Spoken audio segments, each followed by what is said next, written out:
Chapter 1. Waiting, the wheel of time turns, and ages come and pass, leaving memories that become legend. Legend fades to myth, and even myth is long forgotten when the age that gave it birth comes again. In one age, called the Third Age by some, an age yet to come, an age long past, a wind rose in the mountains of mist. The wind was not the beginning. There are neither beginnings nor endings to the turning of the wheel of time, but it was a beginning.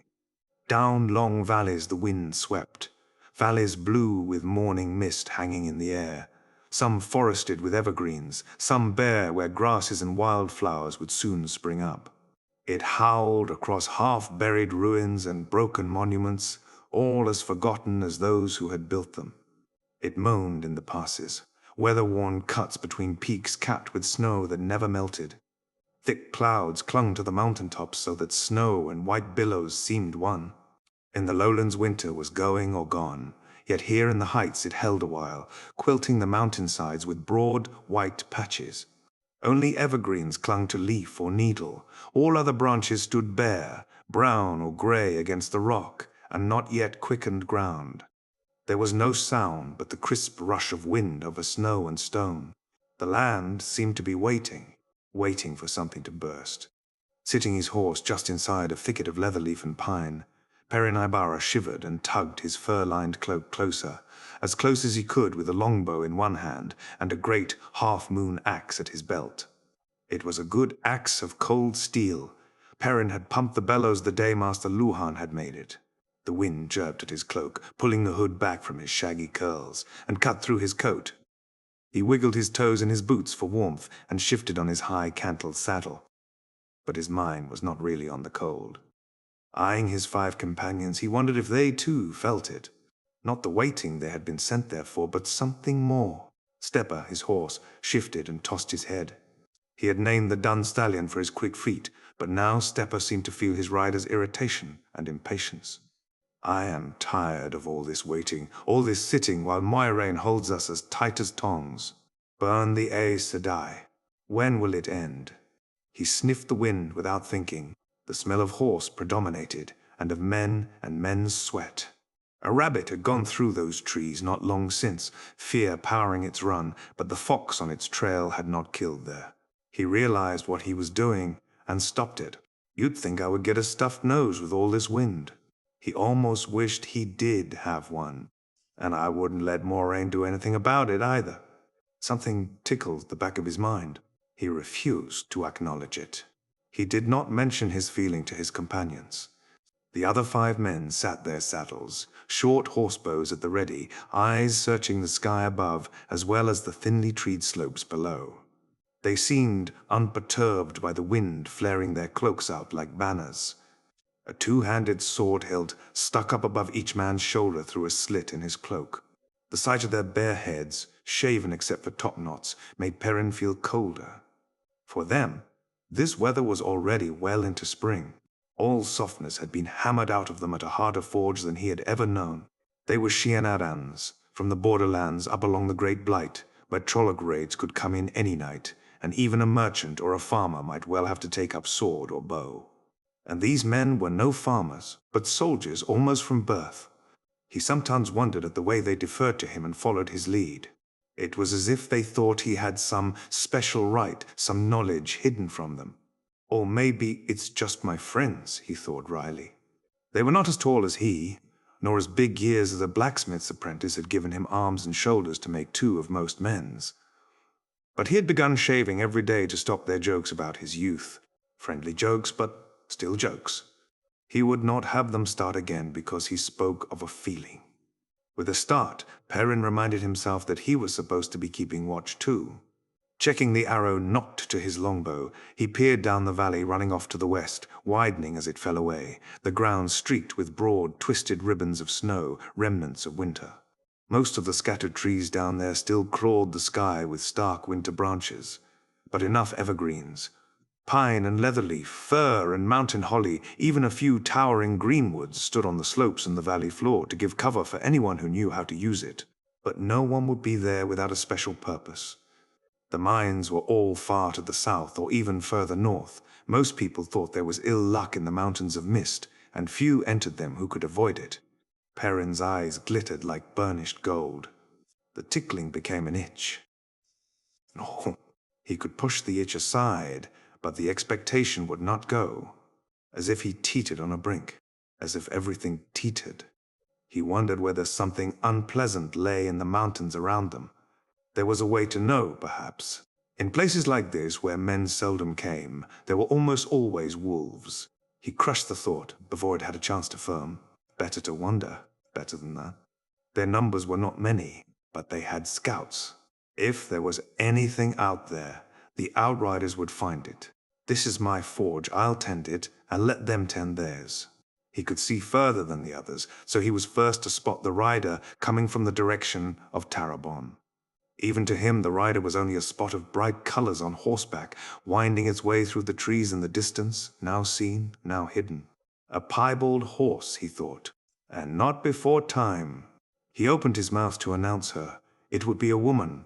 Each rider before had been, when Masema suddenly muttered, "Raven," like a curse. Perrin jerked his head up. A big black bird was quartering over the treetops, no more than 100 paces away. Its quarry might have been carrion dead in the snow or some small animal, yet Perrin could not take the chance. It did not seem to have seen them, but the oncoming rider would soon be in its sight. Even as he spotted the raven, his bow came up and he drew fletchings to cheek, to ear and loosed, all in one smooth motion. He was dimly aware of the slap of bowstrings beside him, but his attention was all on the black bird. Of a sudden, it cartwheeled in a shower of midnight feathers as his arrow found it, and tumbled from the sky as 2 more arrows streaked through the place where it had been. Bows half drawn, the other Shienarans searched the sky to see if it had a companion.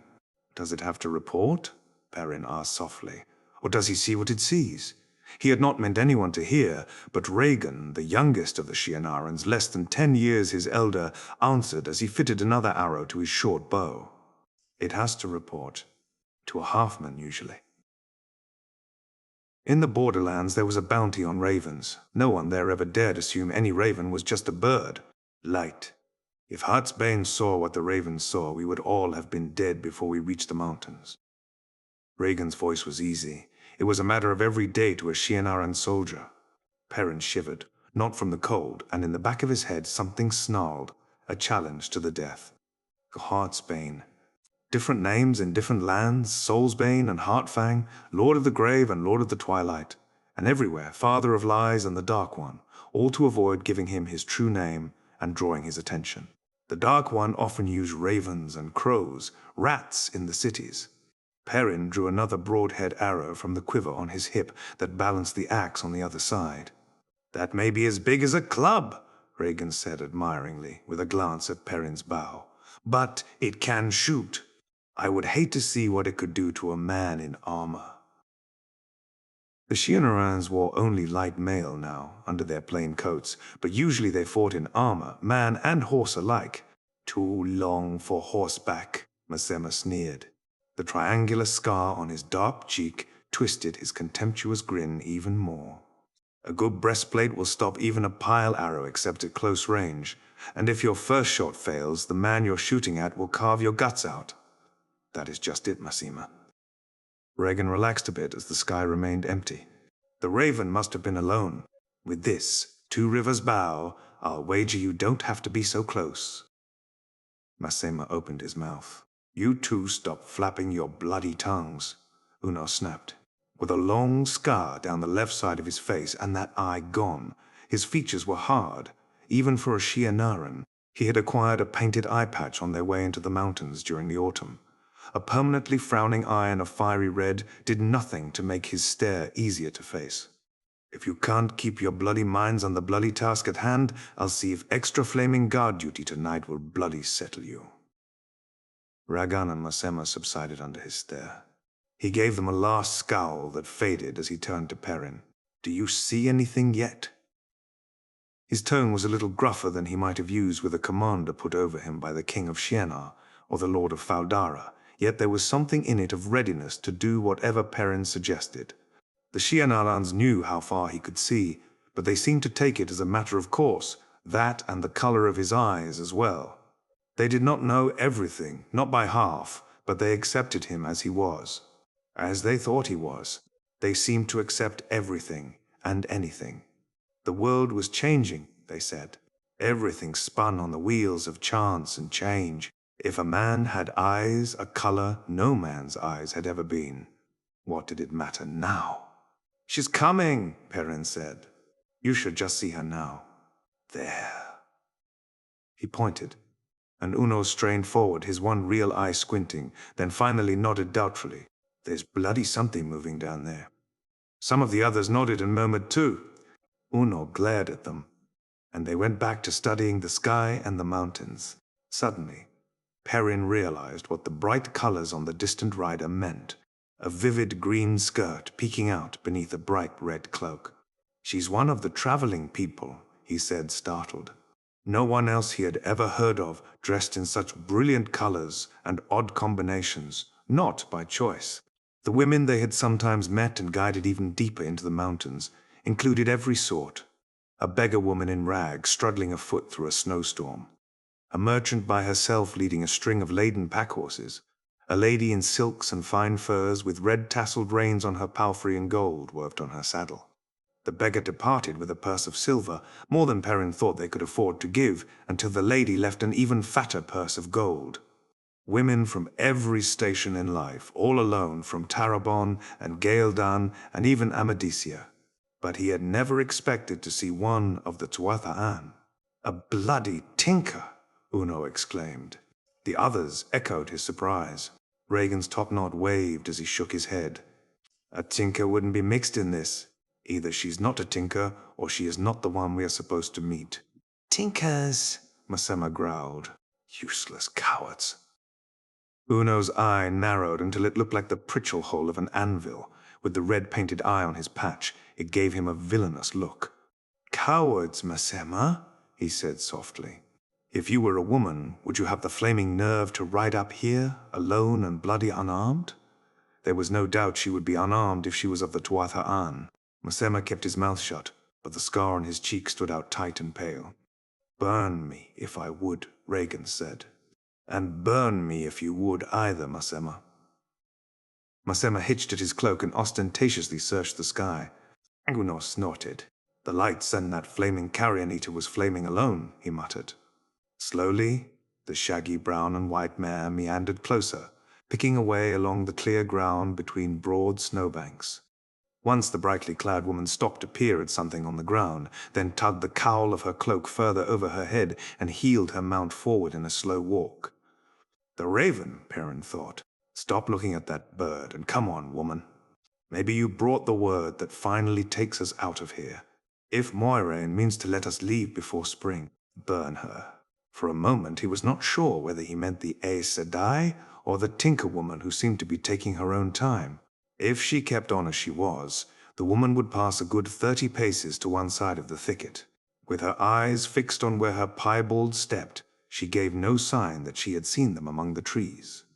Perrin nudged the stallion's flanks with his heels, and the dun leaped ahead, sending up sprays of snow with his hooves. Behind him, Uno quietly gave the command. "Forward!" Stepper was halfway to her before she seemed to become aware of them, and then she jerked her mare to a halt with a start. She watched as they formed an arc centered on her.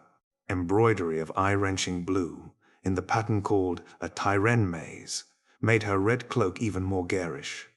She was not young grey, showed thick in her hair where it was not hidden by her cowl, but her face had few lines other than the disapproving frown she ran over their weapons. If she was alarmed at meeting armed men in the heart of mountain wilderness, though, she gave no sign. Her hands rested easily on the high pommel of her worn but well-kept saddle.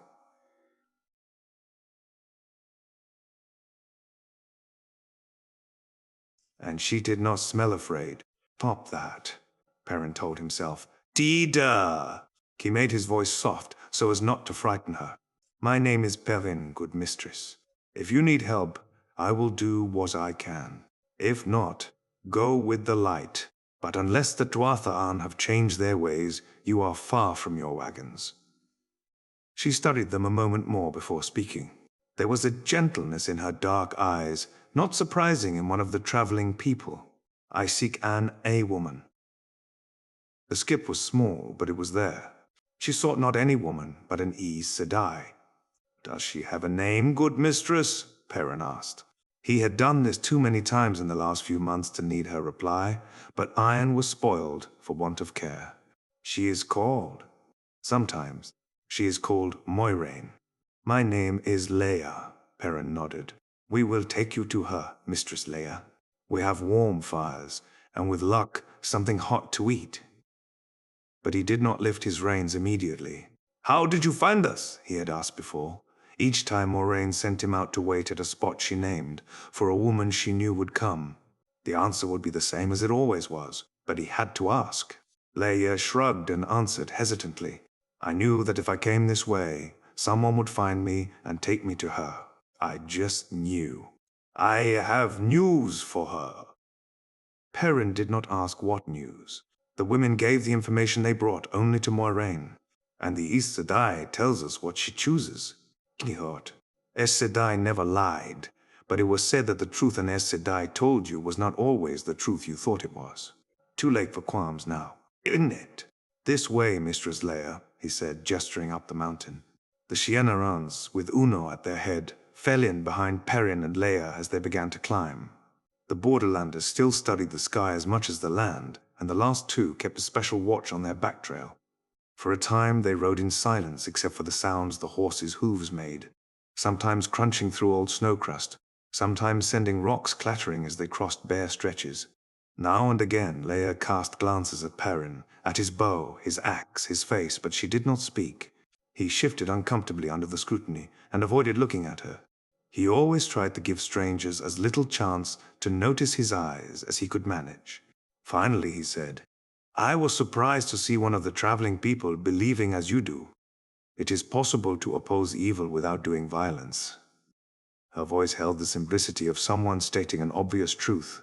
Perrin grunted sourly, then immediately muttered an apology. "Would it were as you say, Mistress Leia?"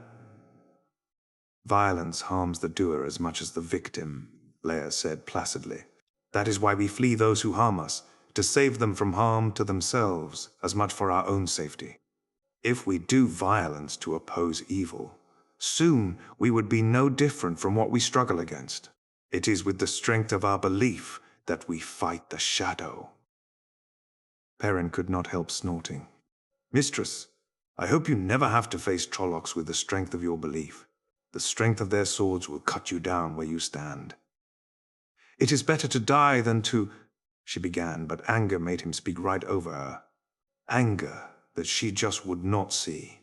Anger that she really would die rather than harm anyone, no matter how evil. If you run, they will hunt you and kill you and eat your corpse. Or they might not wait till it is a corpse. Either way, you are dead, and it's evil that has won. And there are men just as cruel, Tark friends and others. More others than I would have believed even a year ago. Let the White Cloaks decide you. Tinkers don't walk in the light and see how many of you the strength of your belief can keep alive." She gave him a penetrating look. "And yet you are not happy with your weapons. How did she know that?" He shook his head irritably, shaggy hair swaying. "The Creator made the world," he muttered, "not I. I must live the best I can in the world, the way it is." "So sad for one so young," she said softly. "Why so sad? I should be watching, not talking," he said curtly. "You won't thank me if I get you lost." He heeled stepper forward enough to cut off any further conversation, but he could feel her looking at him. "Sad? I'm not sad, just light? I don't know. There ought to be a better way, that's all." The itching tickle came again at the back of his head, but absorbed in ignoring Leia's eyes on his back, he ignored that too. Over the slope of the mountain and down they rode, across a forested valley with a broad stream running cold along its bottom, knee-deep on the horses. In the distance, the side of a mountain had been carved into the semblance of two towering forms. A man and a woman, Perrin thought they might be, though wind and rain had long since made that uncertain. Even Moiraine claimed to be unsure who they were supposed to be, or when the granite had been cut. Pricklebacks and small trout darted away from the horses' hooves. silver flashes in the clear water. A deer raised its head from browsing, hesitated as the party rode up out of the stream, then bounded off into the trees, and a large mountain cat, grey-striped and spotted with black, seemed to rise out of the ground, frustrated in its stalk. It eyed the horses a moment, and with a lash of its tail vanished after the deer. But there was little life visible in the mountains yet. Only a handful of birds perched on limbs or pecked at the ground where the snow had melted. More would return to the heights in a few weeks, but not yet. They saw no other ravens. It was late afternoon by the time Perrin led them between two steep-sloped mountains, snowy peaks as ever wrapped in cloud, and turned up a smaller stream that splashed downward over grey stones in a series of tiny waterfalls. A bird called in the trees, and another answered it from ahead. Perrin smiled. Bluefinch calls. A borderland bird. No one rode this way without being seen.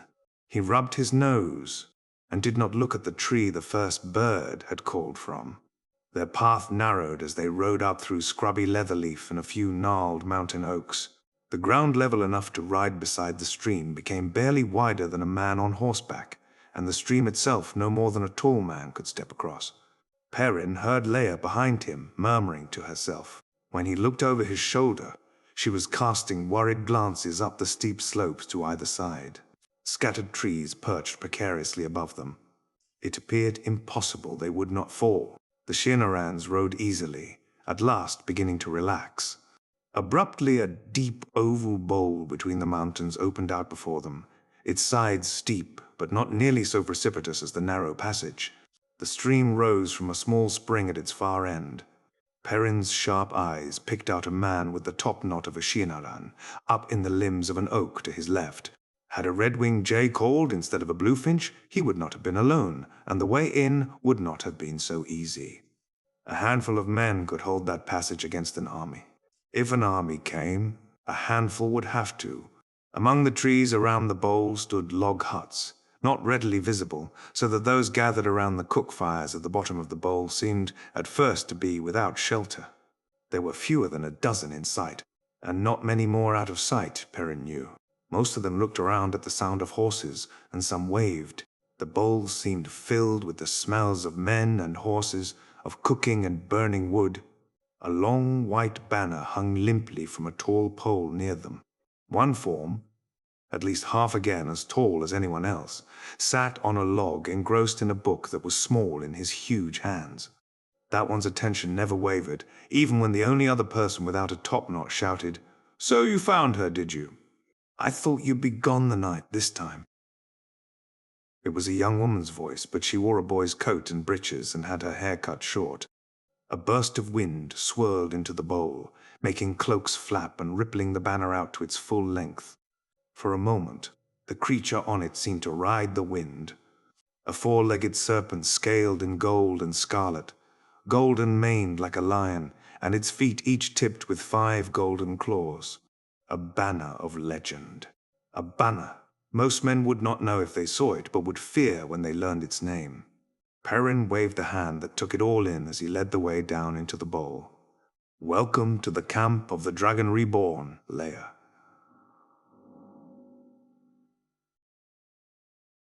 Chapter 2. Saidin, face expressionless, the Tuatha'an woman stared at the banner as it drooped again, then turned her attention to those around the fire, especially the one reading, the one half again as tall as Perrin and twice as big. "You have an Olgier with you. I would not have thought. Fun. She shook her head. "Where is Moiraine Sedai?" It seemed the dragon banner might as well not exist as far as she was concerned. Perrin gestured toward the rough hut that stood furthest up the slope, at the far end of the bowl. With walls and sloping roof of unpeeled logs, it was the largest, though not very big at that. Perhaps just barely large enough to be called a cabin rather than a hut. That one is hers. Hers and Lan's. He is her warder. When you have had something hot to drink. "No, I must speak to Moiraine." He was not surprised. All the women who came insisted on speaking to Moiraine immediately, and alone. The news that Moiraine chose to share with the rest of them did not always seem very important, but the women held the intensity of a hunter stalking the last rabbit in the world for his starving family. The half-frozen old beggar woman had refused blankets and a plate of hot stew and tramped up to Moraine's hut, barefoot in still-falling snow. Leia slid from her saddle and handed the reins up to Perrin. "Will you see that she is fed?" She patted the piebald mare's nose. "Piesa is not used to carrying me over such rugged country." "Fodder is scarce still," Perrin told her, "but she'll have what we can give her." Leia nodded and went hurrying away up the slope without another word, holding her bright green skirts up, the blue embroidered red cloak swaying behind her. Perrin swung down from his saddle, exchanging a few words with the men who came from the fires to take the horses. He gave his bow to the one who took Stepper. No, except for one raven, they had seen nothing but the mountains and the Tuatha An woman. Yes, the raven was dead. No, she had told them nothing of what was happening outside the mountains. No, he had no idea whether they would be leaving soon, or ever, he added to himself. Moraine had kept them there all winter. The Shianarans did not think she gave the orders, not here, but Perrin knew that Aes Sedai somehow always seemed to get their way, especially Moiraine. Once the horses were led away to the rude log stable, the riders went to warm themselves. Perrin tossed his cloak back over his shoulders and held his hands out to the flames gratefully. The big kettle, bell on wort by the look of it, gave off smells that had been making his mouth water for some time already. Someone had been lucky hunting today, it seemed, and lumpy roots circled another fire close by, giving off an aroma faintly like turnips as they roasted. He wrinkled his nose and concentrated on the stew. More and more he wanted meat above anything else. The woman in men's clothes was peering toward Leia, who was just disappearing into Moiraine's hut. "What do you see, Min?" he asked. She came to stand beside him, her dark eyes troubled. He did not understand why she insisted on breeches instead of skirts. Perhaps it was because he knew her, but he could not see how anyone could look at her and see a too handsome youth instead of a pretty young woman. "The Tinker woman is going to die," she said softly, eyeing the others near the fires. None was close enough to hear. He was still, thinking of Leia's gentle face. Ah, light. Tinkers never harm anyone. He felt cold, despite the warmth of the fire. Burn me. I wish I'd never asked. Even the few Aes Sedai who knew of it did not understand what Min did. Sometimes she saw images and auras surrounding people, and sometimes she even knew what they meant. Masuto came to stir the stew with a long wood spoon. The Shianaran eyed them, then laid a finger alongside his long nose and grinned widely before he left. "Blood and ashes," Min muttered. "He's probably decided we are sweethearts murmuring to each other by the fire." "Are you sure?" Perrin asked. She raised her eyebrows at him, and he hastily added, "About Leia. Is that her name? Is that her name? I wish I didn't know. It always makes it worse, knowing and not being able to." "Perrin." I saw her own face floating over her shoulder, covered in blood, eyes staring. "It's never any clearer than that." She shivered and rubbed her hands together briskly. "Light, but I wish I saw more happy things. All the happy things seem to have gone away." He opened his mouth to suggest warning Leia, then closed it again. There was never any doubt about what Min saw and knew, for good or bad. If she was certain, it happened. "Blood on her face," he muttered. "Does that mean she'll die by violence?"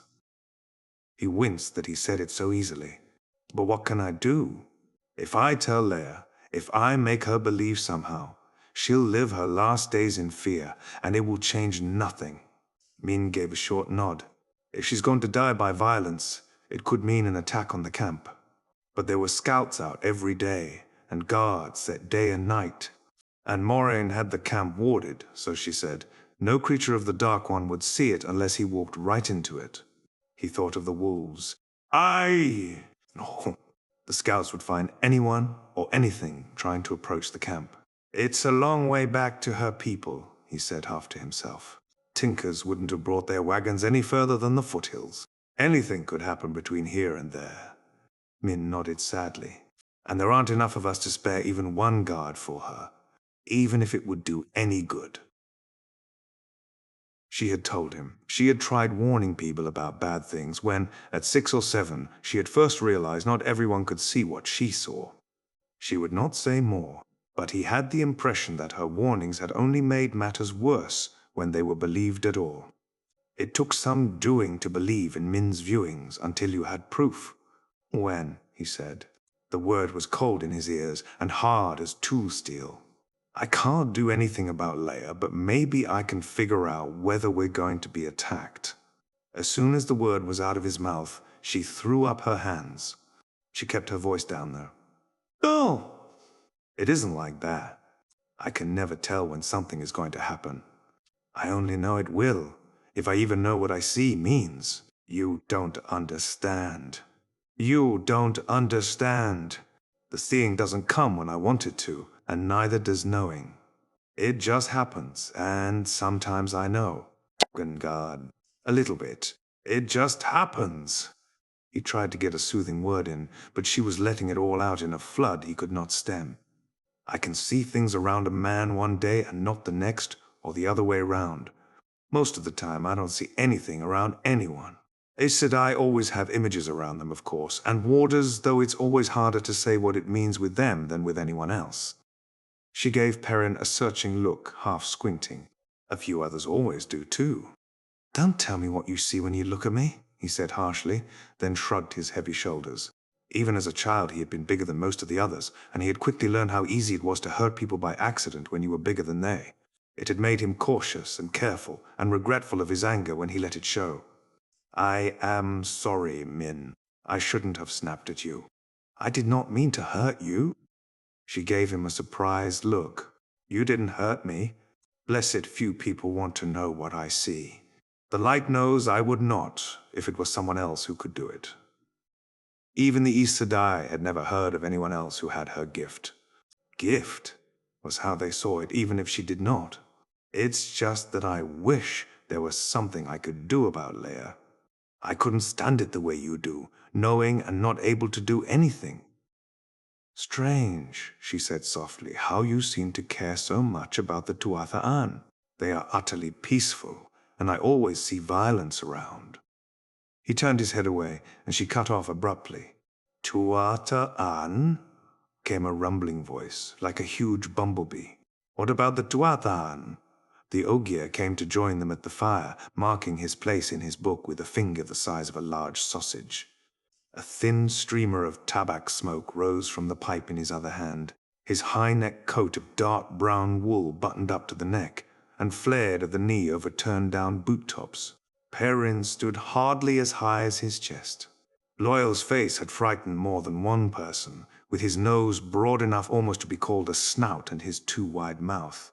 His eyes were the size of saucers, with thick eyebrows that dangled like mustaches almost to his cheeks, and his ears poked up through long hair in tufted points.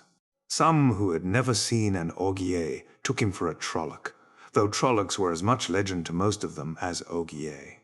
Loyal's wide smile wavered, and his eyes blinked as he became aware of having interrupted them.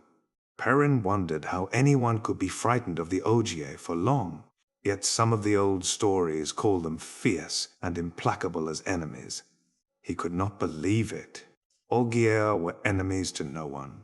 Min told Loyal of Leia's arrival, but not of what she had seen.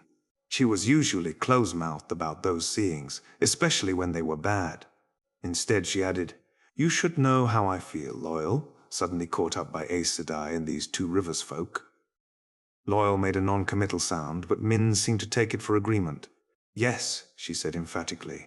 There I was, living my life in Baerlon as I liked it, when suddenly I was grabbed up by the scruff of the neck and jerked off to the light knows where. Well, I might as well have been. My life has not been my own since I met Moiraine. And these Two Rivers farm boys.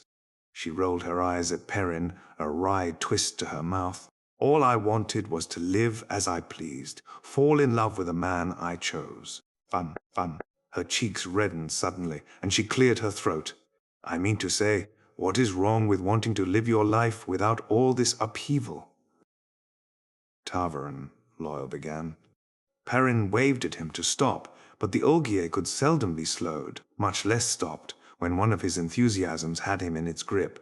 He was accounted extremely hasty by the Ogier way of looking at things. Loyal pushed his book into a coat pocket and went on gesturing with his pipe. All of us, all of our lives, affect the lives of others, Min. As the wheel of time weaves us into the pattern, the life thread of each of us pulls and tugs at the life threads around us. Ta'veren are the same, only much, much more so. They tug at the entire pattern for a time at least, forcing it to shape around them. The closer you are to them, the more you are affected personally. It's said that if you were in the same room with Arthur Hawkwing, you could feel the pattern rearranging itself. I don't know how true that is, but I've read that it was. But it doesn't only work one way. Ta'veren themselves are woven to a tighter line than the rest of us, with fewer choices. Perrin grimaced.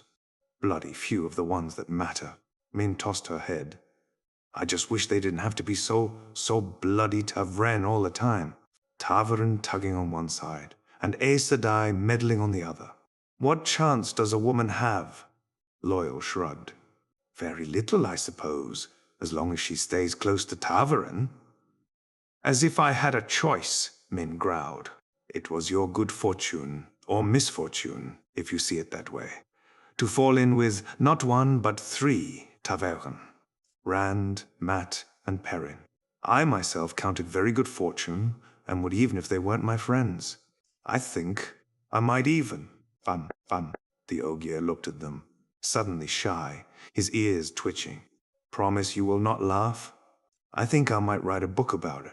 I have been taking notes. Min smiled, a friendly smile, and Loyal's ears pricked back up again. That's wonderful, she told him. But some of us feel as if we're being danced about like puppets by these Ta'veren. I didn't ask for it, Perrin burst out. I did not ask for it. She ignored him. Is that what happened to you, Loyal? Is that why you travel with Moiraine? I know you. Ogier almost never leave your steading. Did one of these Ta'veren tug you along with him? Loyal became engrossed in a study of his pipe. I just wanted to see the groves the Ogier planted, he muttered. Just to see the groves? He glanced at Perrin as if asking for help, but Perrin only grinned. Let's see how the shoe nails onto your hoof. He did not know all of it, but he did know Loyal had run away. He was 90 years old, but not yet old enough by Ogier standards to leave the steading. Going outside, they called it, without the permission of the elders. Ogier lived a very long time, as humans saw things. Loyal said the elders would not be best pleased when they put their hands on him again. He seemed intent on putting that moment off as long as possible. There was a stir among the Shianarans, men getting to their feet. Rand was coming out of Moiraine's hut. Even at that distance, Perrin could make him out clearly, a young man with reddish hair and grey eyes. He was of an age with Perrin, and would stand half a head taller if they were side by side, though Rand was more slender, if still broad across the shoulders. Embroidered golden thorns ran up the sleeves of his high-collared red coat, and on the breast of his dark cloak stood the same creature as on the banner, the 4-legged serpent with the golden mane. Rand and he had grown up together as friends. Are we still friends? Can we be? The Shianarans bowed as one, heads held up but hands to knees. Lord Dragon, Una called, we stand ready. Honor to serve. Uno, who could hardly say a sentence without a curse, spoke now with the deepest respect. The others echoed him. Honor to serve. Masima, who saw ill in everything, and whose eyes now shone with utter devotion. Regan, all of them, awaiting a command if it were Rand's pleasure to give one.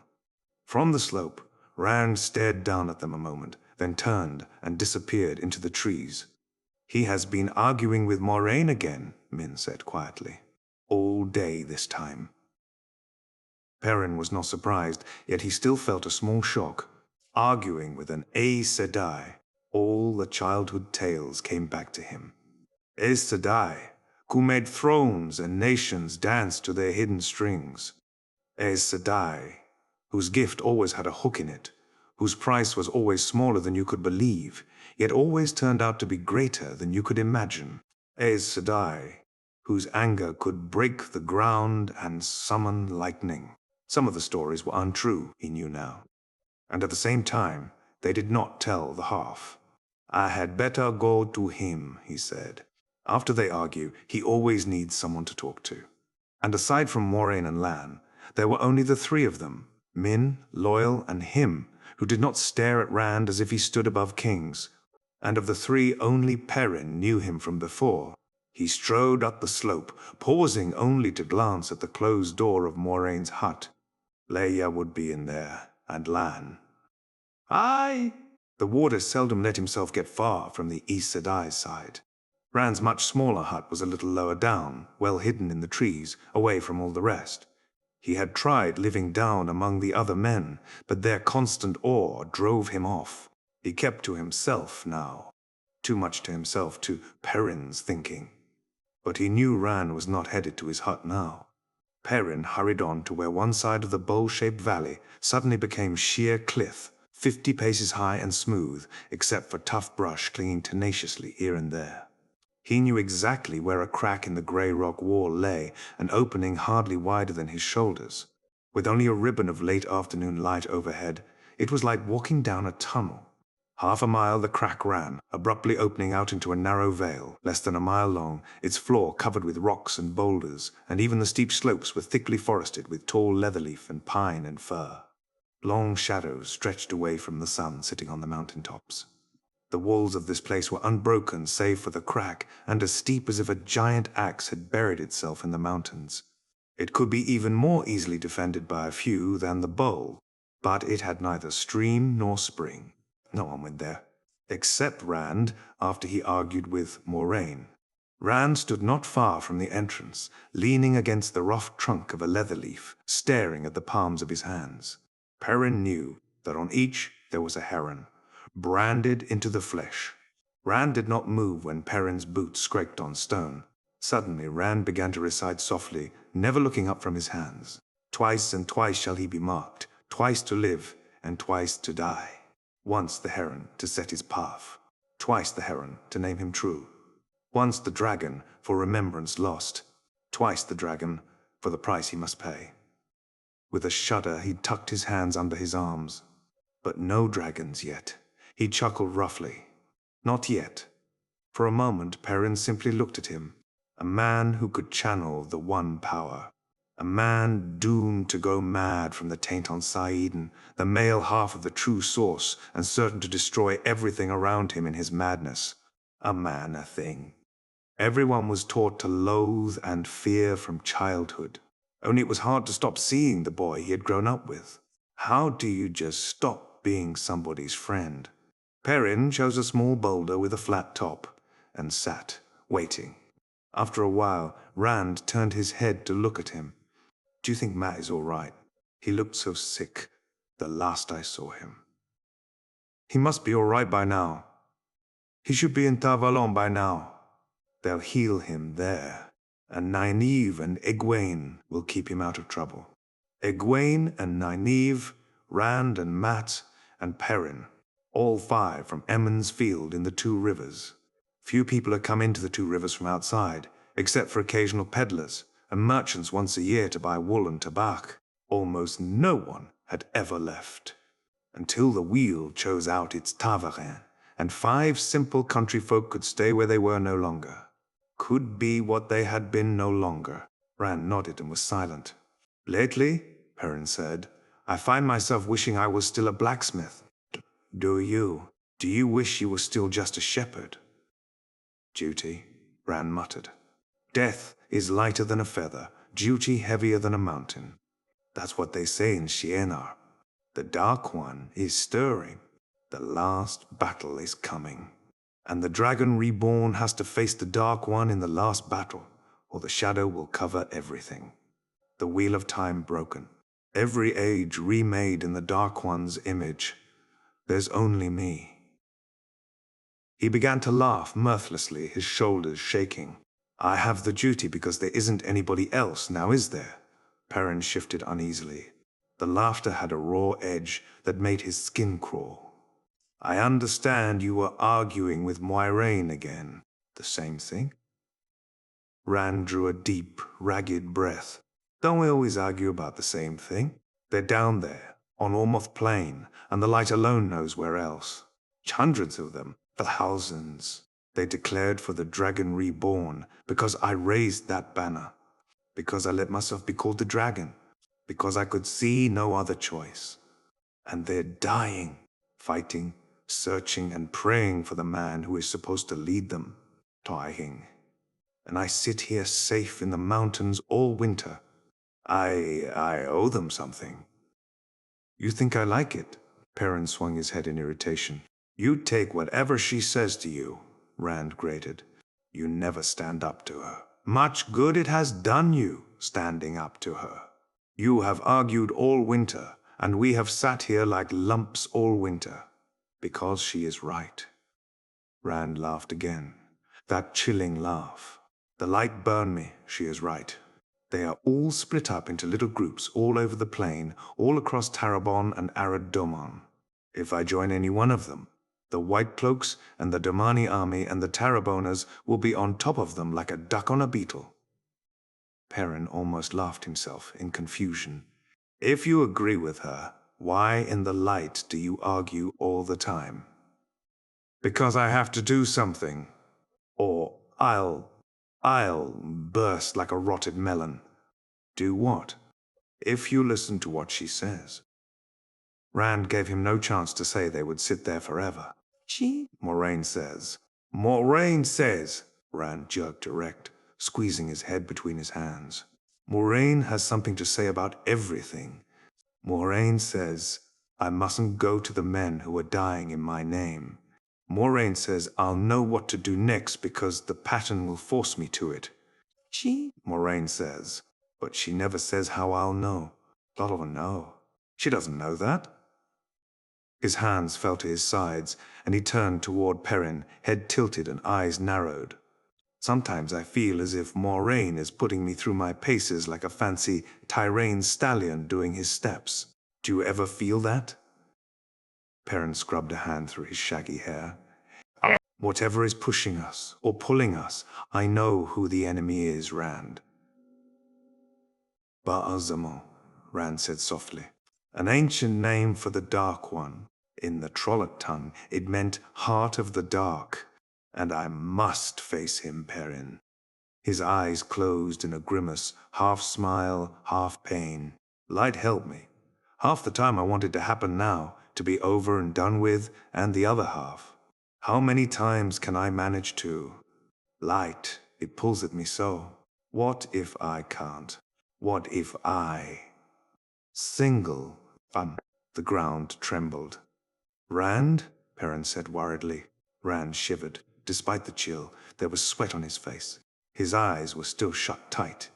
Oh, Light, he groaned. It pulls so. Suddenly the ground heaved beneath Perrin, and the valley echoed with a vast rumble. It seemed as if the ground was jerked out from under his feet. He fell, or the earth leaped up to meet him. The valley shook, as though a vast hand had reached down from the sky to wrench it out of the land. He clung to the ground while it tried to bounce him like a ball. Pebbles in front of his eyes leaped and tumbled, and dust rose in waves. Rand! His bellow was lost in the grumbling roar. Rand stood with his head thrown back, his eyes still shut tight. He did not seem to feel the thrashing of the ground that had him now at one angle, now at another. His balance never shifted, no matter how he was tossed. Perrin could not be certain, being shaken as he was, but he thought Rand wore a sad smile. The trees flailed about, and the leatherleaf suddenly cracked in two, the greater part of its trunk crashing down not 3 paces from Rand. He noticed it no more than he noticed any of the rest. Perrin struggled to fill his lungs. Rand! For the love of the light, Rand. Stop it! As abruptly as it had begun, it was done. A weakened branch cracked off of a stunted oak with a loud snap. Perrin got to his feet slowly, coughing. Dust hung in the air, sparkling motes in the rays of the setting sun. Rand was staring at nothing now, chest heaving as if he had run 10 miles. This had never happened before, nor anything remotely like it. Rand, Perrin said carefully, what? Rand still seemed to be looking into a far distance. It is always there, calling to me, pulling at me, Clyde, the male half of the true source. Sometimes I can't stop myself from reaching out for it. He made a motion of plucking something out of the air and transferred his stare to his closed fist. I can feel the taint even before I touch it. The Dark One's taint, like a thin coat of vileness trying to hide the light. It turns my stomach, but I cannot help myself. Only sometimes I reach out, and it's like trying to catch air. His empty hand sprang open, and he gave a bitter laugh. What if that happens when the last battle comes? What if I reach out and catch nothing? Well, you caught something that time, Perrin said hoarsely. What were you doing? Rand looked around as if seeing things for the first time. The fallen leather leaf and the broken branches. There was, Perrin realized, surprisingly little damage. He had expected gaping rents in the earth. The wall of trees looked almost whole. I did not mean to do this. It was as if I tried to open a tap and instead pulled the whole tap out of the barrel. It filled me. I had to send it somewhere before it burned me up, but I did not mean this. Perrin shook his head. What use to tell him to try not to do it again? He barely knows more about what he's doing than I do. He contented himself with, there are enough who want you dead, and the rest of us, without you doing the job for them. Rand did not seem to be listening. We had best get on back to the camp. It will be dark soon, and I don't know about you, but I am hungry. What? You go on, Perrin. I will be alone. I want to be alone again a while. Perrin hesitated, then turned reluctantly toward the crack in the valley wall. He stopped when Rand spoke again. Do you have dreams when you sleep? Good dreams? Sometimes, Perrin said warily. I don't remember much of what I dream. He had learned to set guards on his dreaming. They're always their dreams, Rand said so softly, Perrin barely heard. Maybe they tell us things. True things. He fell silent, brooding. Supper's waiting, Perrin said, but Rand was deep in his own thoughts. Finally, Perrin turned and left him standing there.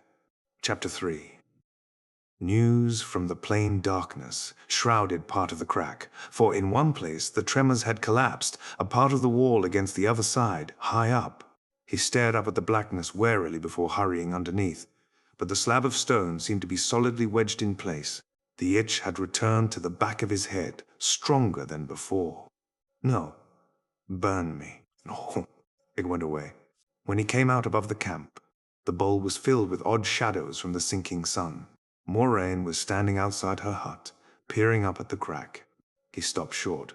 She was a slender, dark-haired woman no taller than his shoulder, and pretty, with the ageless quality of all Aes Sedai who had worked with the One Power for a time.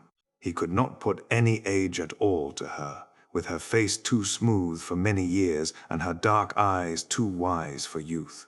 Her dress of deep blue silk was disarrayed and dusty, and wisps stuck out in her usually well-ordered hair. A smudge of dust lay across her face. He dropped his eyes. She knew about him. She and Lan alone, of those in the camp, and he did not like the knowing in her face when she looked into his eyes. Yellow eyes. Someday, perhaps, he could bring himself to ask her what she knew. An Aes Sedai must know more of it than he did, but this was not the time. There never seemed to be a time. He didn't mean. It was an accident. An accident, she said in a flat voice, then shook her head and vanished back inside the hut. The door banged shut a little loudly. Perrin drew a deep breath and continued on down toward the cook fires. There would be another argument between Rand and the Aes Sedai in the morning, if not tonight. Half a dozen trees lay toppled on the slopes of the bowl, roots ripped out of the earth in arcs of soil. A trail of scrapes and churned ground led down to the streamside and a boulder that had not been there before. One of the huts up the opposite slope had collapsed in the tremors, and most of the Shianarans were gathered around it, rebuilding it. Loyal was with them. The Ogier could pick up a log. It would take 4 men to lift. Uno's curses occasionally drifted down. Min stood by the fires, stirring a kettle with a disgruntled expression. There was a small bruise on her cheek, and a faint smell of burned stew hung in the air. "I hates cooking," she announced, and peered doubtfully into the kettle. "If something goes wrong with it, it isn't my fault." Rand spilled half of it on the fire with his. "What right does he have to bounce us around like sacks of grain?" She rubbed the seat of her breeches and winced. "When I get my hands on him, I'll thump him so he never forgets." She waved the wooden spoon at Perrin as if she intended to start the thumping with him. "Was anyone hurt?" "Only if you count bruises," Min said grimly. They were upset all right at first. Then they saw Moiraine staring off toward Rand's hidey-hole and decided it was his work. If the dragon wants to shake the mountain down on our heads, then the dragon must have a good reason for it. If he decided to make them take off their skins and dance in their bones, they would think it all right. She snorted and rapped the spoon on the edge of the kettle. He looked back toward Moraine's hut. If Leia had been hurt, if she were dead, the Aes Sedai would not simply have gone back inside. The sense of waiting was still there. Whatever it is, it hasn't happened yet. Min, maybe you had better go. First thing in the morning. I have some silver I can let you have, and I'm sure Moiraine would give you enough to take passage with the merchant's train out of Galedan. You could be back in Baerlon before you know it. She looked at him until he began to wonder if he had said something wrong. Finally, she said, "That is very sweet of you, Perrin. But no. I thought you wanted to go. You're always carrying on about having to stay here. I knew an old Illionaire woman once," she said slowly. "When she was young, her mother arranged a marriage for her with a man she had never even met. They do that down in Ilion sometimes. She said she spent the first 5 years raging against him, and the next 5 scheming to make his life miserable without his knowing who was to blame. It was only years later, she said, when he died, that she realized he really had been the love of her life." "I don't see what that has to do with this." Her look said he obviously was not trying to understand, and her voice became overly patient. "Just because fate has chosen something for you instead of you choosing it for yourself doesn't mean it has to be bad. Even if it's something you are sure you would never have chosen in 100 years. Better 10 days of love than years of regretting," she quoted. "I understand that even less," he told her. "Ooh, you don't have to stay if you don't want to." She hung the spoon on a tall forked stick stuck in the ground, then surprised him by rising on tiptoe to kiss his cheek. "You are a very nice man, Perrin Aybara, even if you don't understand anything." Perrin blinked at her uncertainly. He wished that he could be certain Rand was in his right mind, or that Mat were there. He was never sure of his ground with girls, but Rand always seemed to know his way. So did Mat. Most of the girls back home in Emond's field had sniffed that Mat would never grow up, but he had seemed to have a way with them. "What about you, Perrin? Don't you ever want to go home?" "All the time," he said fervently. "But I do not think I can. Not yet." He looked off toward Rand's Vale. "We are tied together, it seems, aren't we, Rand? Maybe not ever." He thought he had said that too softly for her to hear, but the look she gave him was full of sympathy and agreement. His ears caught faint footsteps behind him, and he looked back up toward Moraine's hut. 2 shapes were making their way down through the deepening twilight. One a woman, slender and graceful even on the rough, slanting ground. The man, head and shoulders taller than his companion, turned off toward where the Shienarans were working. Even to Perrin's eyes he was indistinct, sometimes seeming to vanish altogether, then reappear in mid-stride, parts of him fading into the night and fading back as the wind gusted. Only a warder's shifting cloak could do that, which made the larger figure Lan, just as the smaller was certainly Moiraine. Well behind them, another shape, even dimmer, slipped between the trees. Rand, Perrin thought, going back to his hut.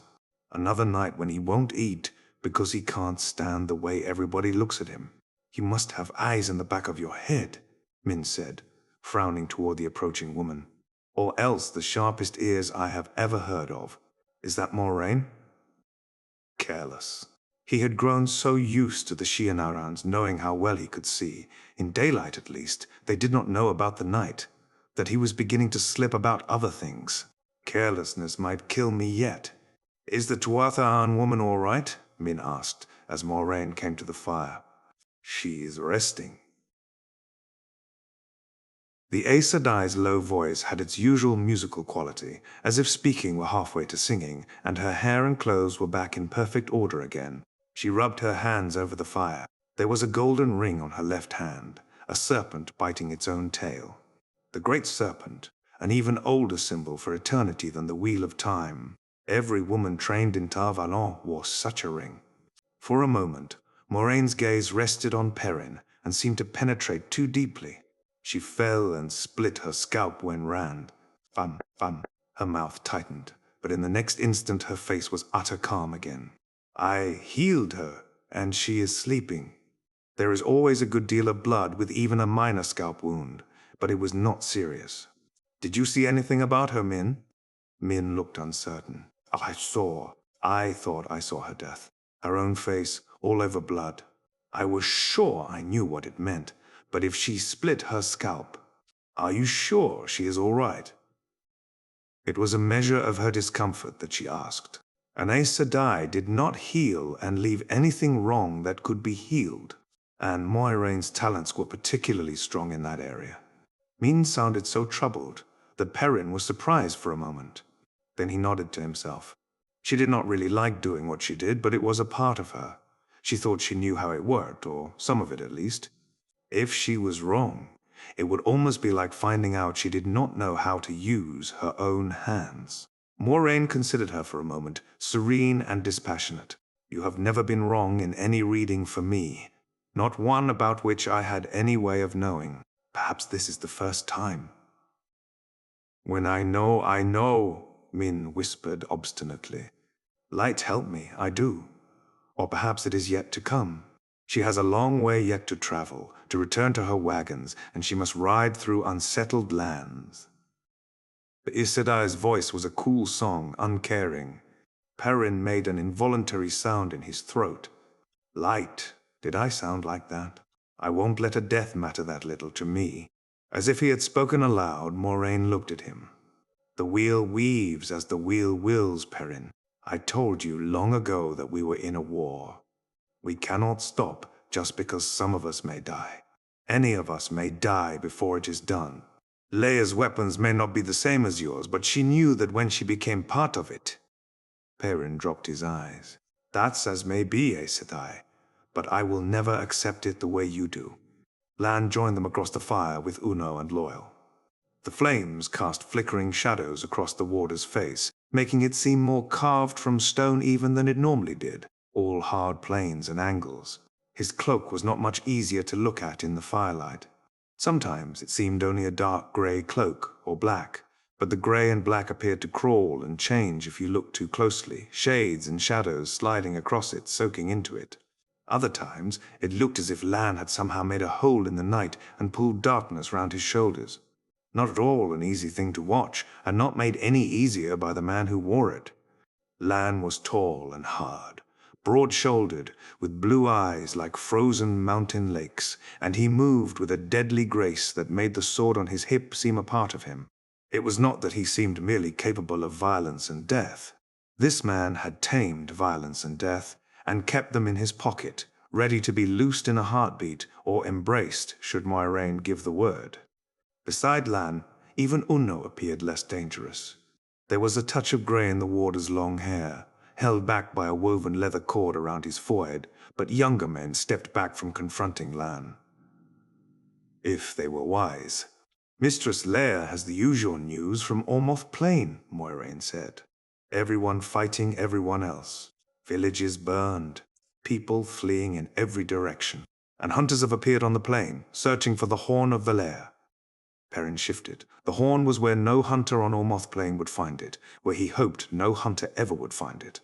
And she gave him a cool look before continuing. She did not like any of them to speak of the horn. Except when she chose to, of course. She brought different news as well. The White Cloaks had perhaps 5,000 men on Ormoth Plain. Uno grunted. That's Flamina, pardon, Aes Sedai. That must be half their strength. They've never committed so much to one place before. Then I suppose all those who declared for Rand are dead or scattered, Perrin muttered. Or they soon will be. You were right, Moraine. He did not like the thought of white cloaks. He did not like the Children of the Light at all. That is what is odd, Moraine said. Or the first part of it. The children have announced that their purpose is to bring peace, which is not unusual for them. What is unusual is that while they are trying to force the Tarrabonas and the Domani back across their respective borders, they have not moved in any force against those who have declared for the dragon. Min gave an exclamation of surprise. Is she certain? That does not sound like any white cloaks I ever heard of. There can't be many blood. Many tinkers left on the plain, Uno said. His voice creaked from the strain of watching his language in front of an Aes Sedai. His real eye matched the frown of the painted one. They don't like to stay where there's any kind of trouble, especially fighting. There can't be enough of them to see everywhere. There are enough for my purposes, Moraine said firmly. Most have gone, but some few remain because I asked them to. And Leia is quite certain. Oh, the children have snapped up some of the dragon's warn, where there were only a handful gathered. But though they proclaim they will bring down this false dragon, though they have 1,000 men supposedly doing nothing but hunting him, they avoid contact with any party of as many as 50 dragonsworn. Not openly, you understand, but there is always some delay, something that allows those they chase to slip away.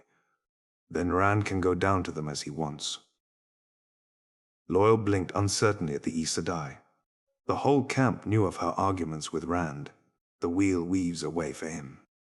Uno and Lan opened their mouths at the same time, but the Shianaran gave way with a small bow. More likely, the warder said. It is some white cloak plot, though the light burn me if I can see what it is. But when the white cloaks give me a gift, I search for the poisoned needle hidden in it.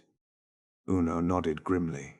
Besides which, Lan added, the Domani and the Tarrabonas are still trying as hard to kill the Dragonsworn as they are to kill each other. And there is another thing, Moraine said. 3 young men have died in villages. Mistress Leia's wagons passed near. Perrin noticed a flicker of Lan's eyelid. For the warder, it was as much a sign of surprise as a shout from another man. Lan had not expected her to tell this. Moraine went on. 1 died by poison, 2 by the knife. Each in circumstances where no one should have been able to come close unseen, but that is how it happened. She peered into the flames. All 3 young men were taller than most, and had light-colored eyes. Light eyes are uncommon on Ormouth Plain, but I think it is very unlucky right now to be a tall young man with light eyes there. How? Perrin asked. How could they be killed if no one could get close to them? The Dark One has killers.